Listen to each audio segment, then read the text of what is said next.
I'm super excited today to talk to my friend. I definitely call her friend Margarita. Sometimes we call her Rita. Sometimes we call her Margot. And I've known her for a while now. She's been in my Accent Teachers Academy. And she's been teaching English for, I think this is her 10-year anniversary, actually. She's in Russia. And she's been in my Accent Teachers Academy. So she's learning how to teach more about pronunciation and accent and rhythm and intonation to her own students. So she's becoming an accent coach, and you're going to see that label that I put on here. She's an accent coach in training, I would say. And she has all these really interesting insights, like cultural. She's a big reader. We're always talking about stuff like that. And it came up that dancing has been a big part of her life recently.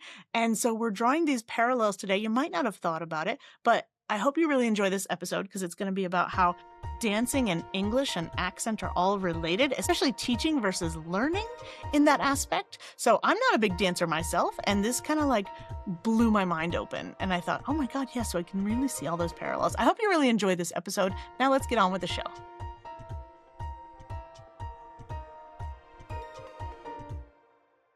I'm Bianca, your personal American accent coach, and I'm here to help you master an American accent in English because your voice is your choice when it comes to how you sound. Now, let's get on with the show.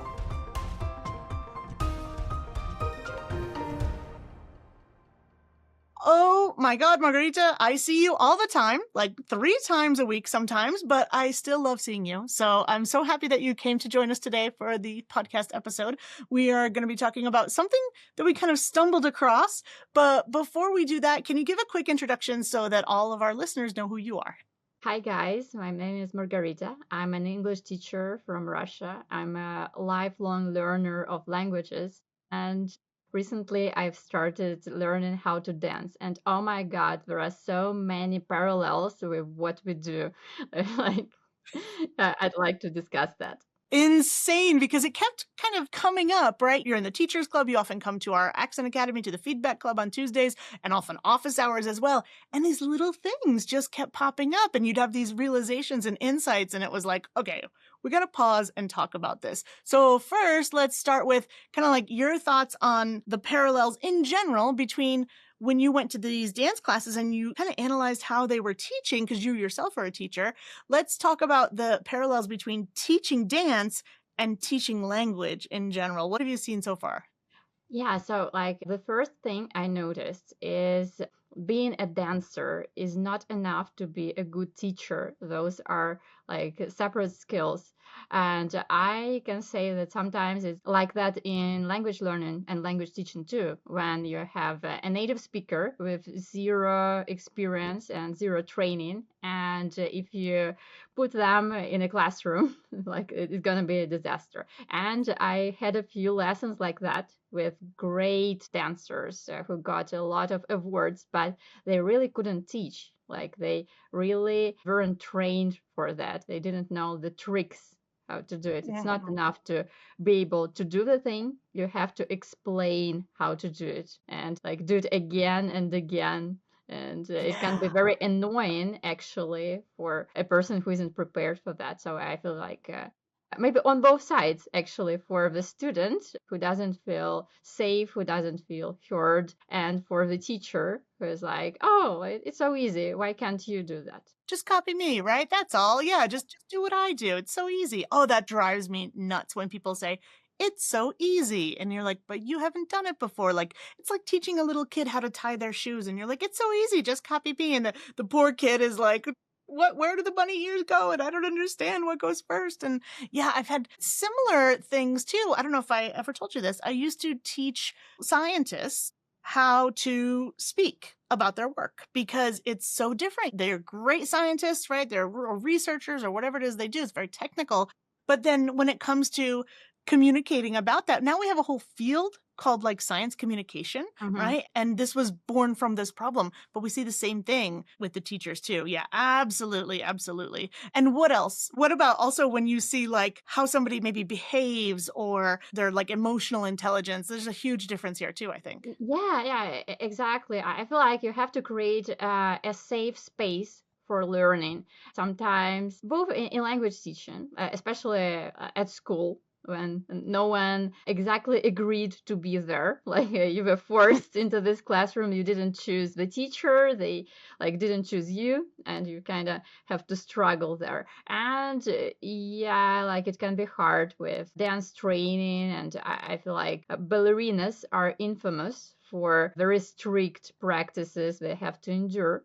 I dance social dances now, and actually, like a little story from like why I decided to get back into dancing. I had a terrible experience with ballroom dancing when I was maybe 7 or 8 years old because my classmate danced professionally and they needed a partner for him. So they invited me to the classes, and the teacher was horrible, so strict, so criticizing of like everything. And I just hated it there. I just ran out of there. I rage quit. And then many years later, I came back into dancing, like another style. I started dancing salsa and bachata, and it's also another kind of worms being a student as an adult because I feel like okay, you learn how to walk basically like as a child, and then you stop at that, like your motor skills stay on the same level, like you get by, and then you try to do something else entirely. And it's very similar to how people learn their first language, and maybe they start learning their second one as adults, and it's a shock too because you can speak, like you can express yourself in a certain way, but you have to learn from zero again, and like Learn how to learn in a way. yeah, your Yeah. mouth doesn't move like that, or my feet don't move like that. So I have to Yes. learn from scratch. Oh my god, I have a funny story about that. When I did my master's in teaching English to speakers of other languages. So I did my master's program, and this was back in the day. This was way before COVID, and it was all online. And people were like, "Master's online? That's ridiculous. You know, that's not real learning." Well, we know different now, right? So I did this master's program for about 2 years, and the other students were from all over the place, right?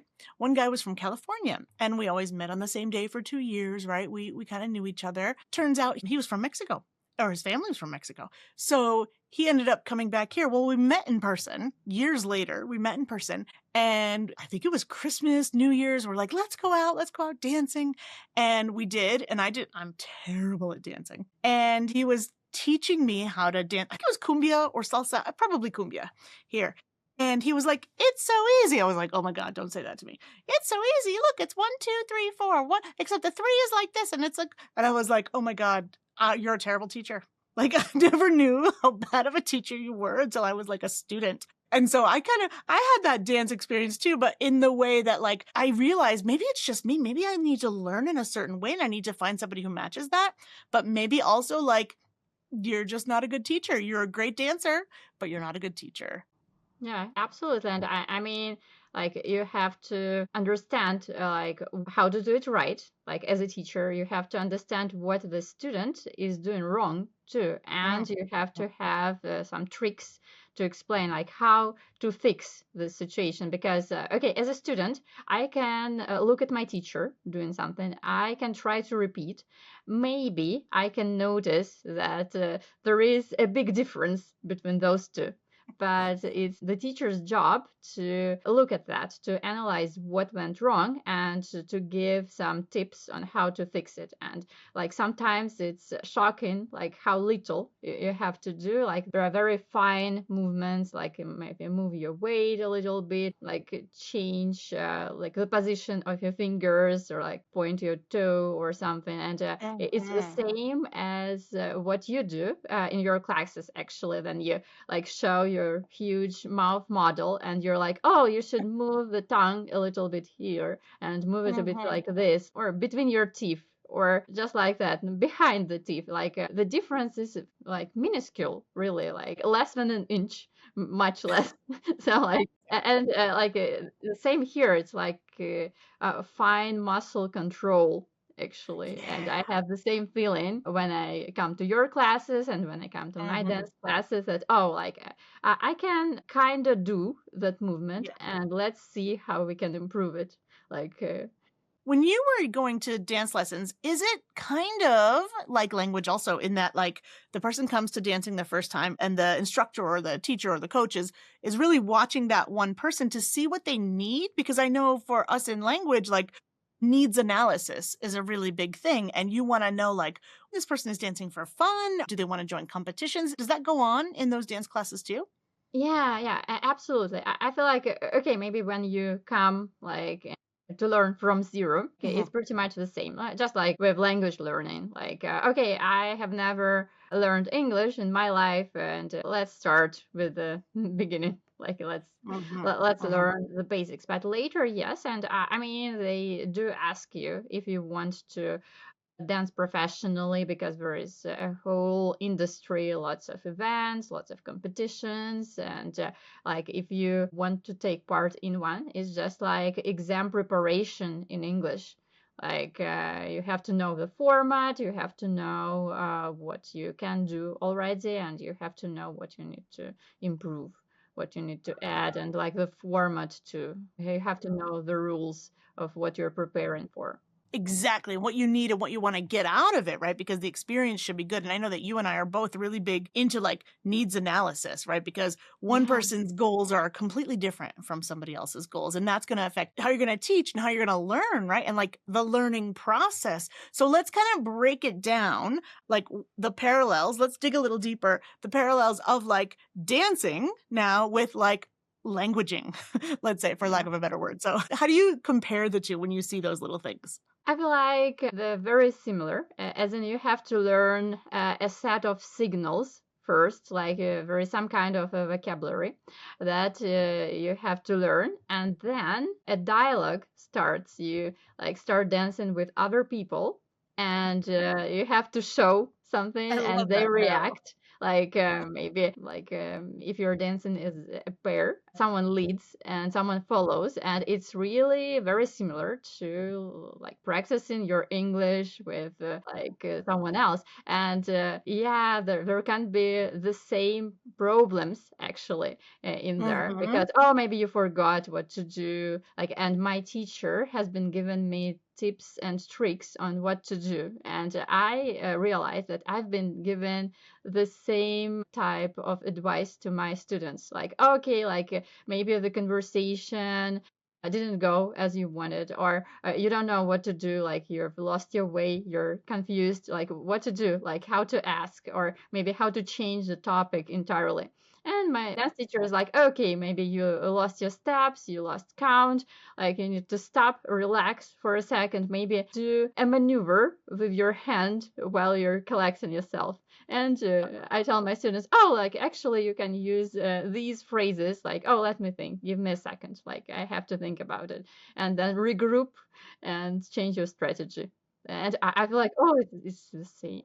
Exactly, I love it. I'm not a great dancer, so I wouldn't have seen these parallels if you hadn't, like, brought them forward, but now that you've mentioned all these little things, it's a conversation. It could be me dancing in the dark, to some music alone, nobody's watching, or it could be this literally choreographed thing, and some conversations are kind of more scripted, like, I'm thinking of going to an interview, and some are really, like, open and wild, and you just don't know what someone's gonna say next, and people are laughing. Sometimes they're very uncomfortable. And so you want to be prepared for all those. We can even say conversational moves, and what's in my toolkit. I remember one time, I think we were in office hours, maybe a couple times actually, where you brought in these phrases where you were like, here's how you can end a conversation. Here's how you can tell people that you're uncomfortable. You don't want to talk about that subject. And I thought, yeah, that's so important because we're often taught how to respond, but not how to not respond. So maybe in this case, it's like how to tell your dance partner, like, I think I need a new dance partner or something Yeah, like that. I'm gonna dance with somebody else. Yeah. yeah, yeah, absolutely. And I mean, like in social dancing, there is like a issue, like maybe not like maybe a problem, yeah, because you dance with different people. They can just ask you, and sometimes the partner isn't great, or you don't click, and sometimes they want to try risky things, so they try to like bend your spine in some like at a strange angle. Maybe they don't know how to do it properly, or maybe they're just confident. let's say maybe they don't Ooh. understand anatomy, and our teachers taught us what to do, like self-defense mechanisms, like how you can lock your spine, like how you can literally like tense your muscles not to let him do it. They say, okay, like in this situation you can do this and that, like also you can tell them to stop or like to not to do that. And it's really a big thing because there could be a risk of trauma, really, if you get a bad partner. And I feel like, oh, in conversations, yes, maybe if you're uncomfortable, you have to have the tools to say so and to change the situation. Yeah, in language too, and I think sometimes that applies too between, I guess, dancing too, if it's, like, male, female, or if there's some kinda lead and there's, like, I don't know, like, a Follower. dominance kind of thing going on too. Yeah, a leader and a follower. Yeah, and you need the tools too in a conversation too. Is there a leader and a follower? Are we on equal footing here, right? Is it a workplace thing, right? Are there different dynamics at play? So having all those in your toolkit is really important. Yeah, absolutely.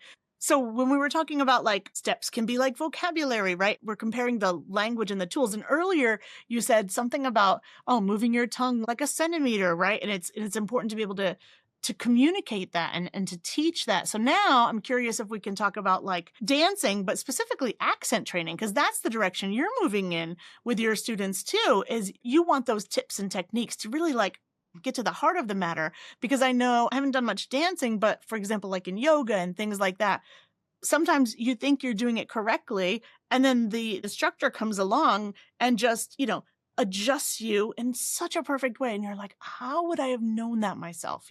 I wouldn't know because I spend all this time talking and I'm just doing my language, my first language for years and years and years.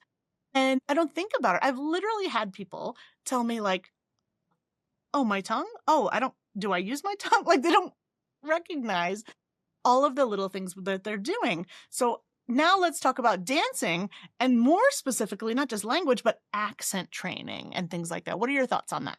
Yeah, I mean, maybe the first thing is you need to choose the accent you want to acquire, because, like, I started dancing bachata and I learned that there are many kinds of it. Like, there is the original Dominican bachata, and then there are lots of like fusion styles created in Europe, like mixes with other dances, with Brazilian zouk, and also with tango. Like there is a thing called bachatango. It's very beautiful but very challenging.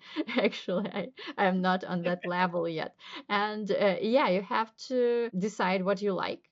And I feel like with accents, like I have to think, oh, I want American English or British English or Australian English. And why do I want that? Do I like the style? Do I like the sound of it? Once I've chosen it, I have to learn a specific set of skills for that accent, like a specific set Yeah. of sounds, or like maybe I have to learn the traits of it, and then I need to like kind of acquire them.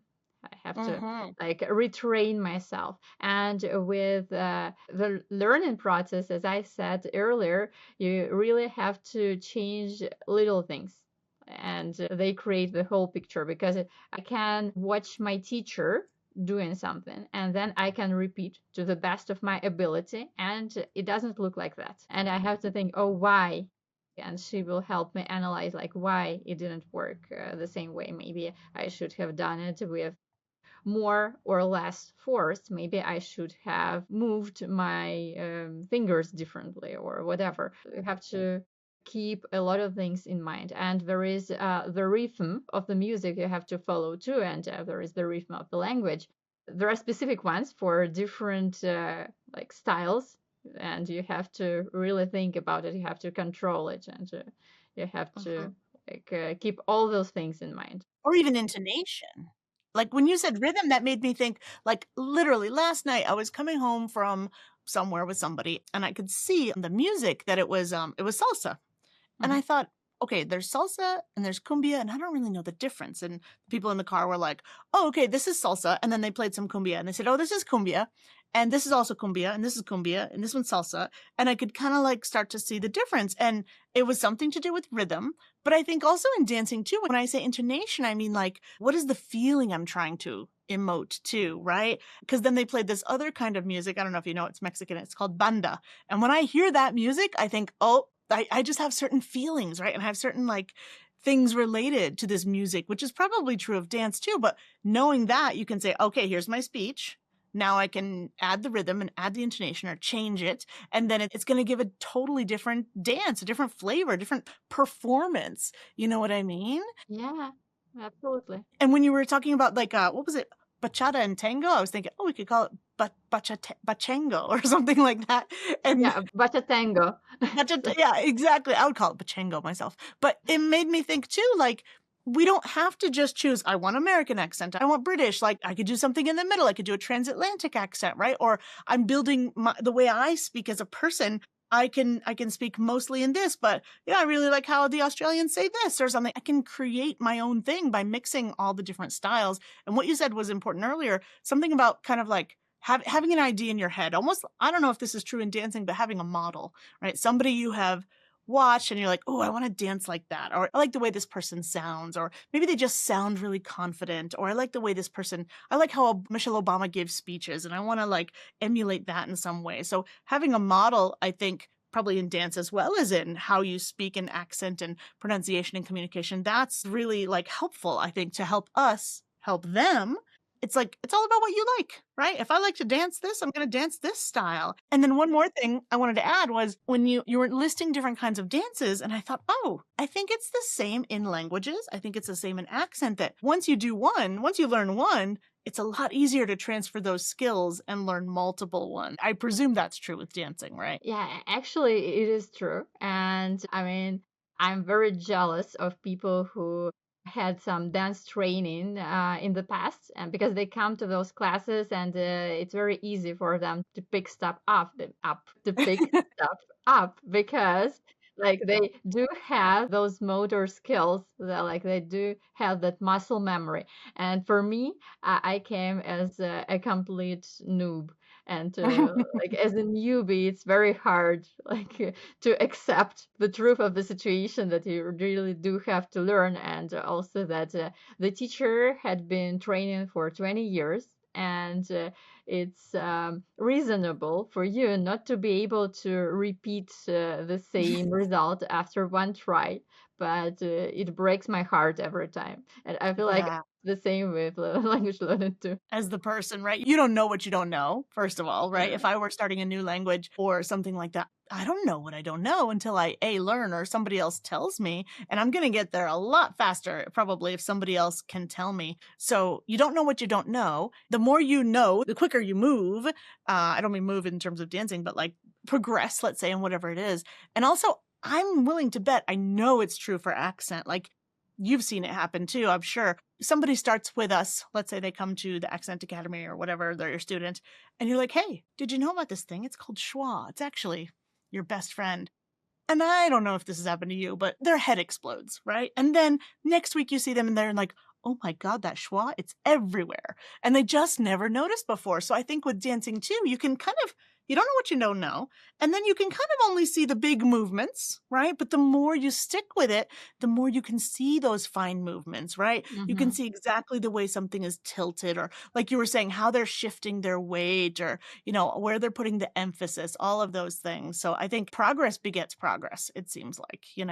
Absolutely, but at the same time, annoyingly, you learn that you don't know a lot of other things, and I feel like okay, it's challenging at first. Then you train, train, train, and the first move becomes less challenging, but you get new like enemies, like new Yes. challenges you have to fight, and it's the same in English learning, like with the accent training. Like I feel like maybe in any field you Mhm. find out oh there's more to go, like you have Yes. to learn a lot of other things, so I know there's like what idioms, parables, proverbs, things like that, where like a little bit of knowledge and you think, I'm a master at this, right? But there's people who start something and they learn a few skills and they're like, I am the master at this. But really, the true master is the one who knows they know nothing, right? Despite yeah. all this knowledge, there still must be so much more. I think that's where you're at too, at least in language stuff, right? I Hmm. don't know about dancing, but I know that once you know that you know nothing, it's like, wow, that's how you know, like, I'm not a beginner anymore. And I love the Mhm. progress. I love at first the wins, the big wins, like, oh my God, there's this thing called schwa, and oh, what is voicing? You know, it's a big deal. But we could go down those rabbit holes for like hours. And we do. We do. Yeah. Like almost I would say almost every week we find some little thing to nerd out about, and I really love it. So that's what it's like with us actually every week is like something always comes up. You're always finding more interesting things, and it's just like it's never ending. So I know you're nerdy like me. You're really into this kind of thing too. And one reason we want to do this podcast episode together is to show people, hey, what this is like. What is our world like? And invite them, into that world. So we'd like to see any of you listeners. We'd love to see you. We always have a monthly masterclass that's free. You can come and check it out, what it's like. And yeah, you could be a part of any one of our groups of people who are really into this. And Margarita, I want to say thank you so much for coming today to share this because I Mhm. get to see you all the time and I love seeing you, but I wanted to share that love with other people. So I'm sure we're going to have other episodes. Would you like to come back another time? Yeah, absolutely. Thank you for inviting me, and I will definitely come back. Awesome. Perfect. So for now, we'll say goodbye to everybody. We'll say thank you guys for listening. Thank you so much, guys. We'll talk to you soon. And Thank you, until guys. then, enjoy. Bye, guys. See you soon. Bye bye.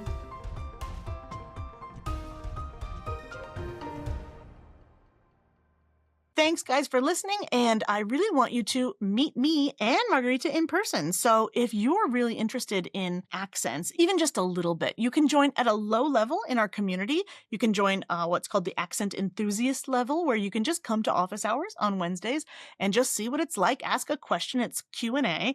Or you can take the next step for yourself and you can work on your own accent like Margarita's doing or her students are doing. And actually, if you want to learn how to teach and become like me, then you can join as well our Accent Teachers Academy. And this is kind of a pyramid. So at whatever level you join, you get all that other stuff in there as well for free. It's included. So for example, Margarita is in our Accent Teachers Academy. And so she gets to come to the Accent Academy. She gets to come to the office hours as well. So you can decide how much or how little you want to be into this, and you can always change it too. But if nothing else, come and give my monthly masterclass a try. It's totally free, and you can just jump into this world and get real feedback as well. And you guys know that if you stay until the end, I tell you a little bit about what's going on in my life right now.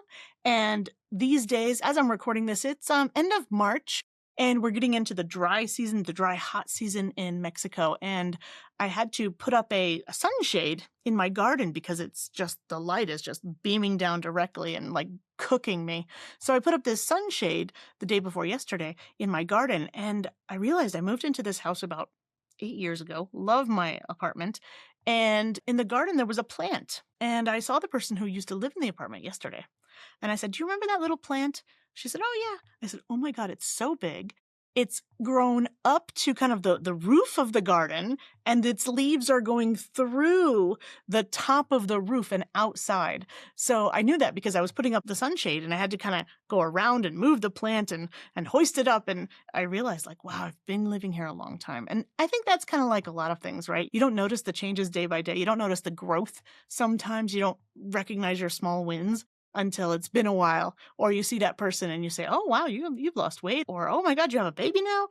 And I had that realization yesterday. And it's kind of like, learning language and learning accent too, that the plant is going to continue growing and you don't really notice until something happens, I think. So yeah, I just wanted to share that with you guys. So thanks again for listening, and I hope to see you soon. Bye, guys.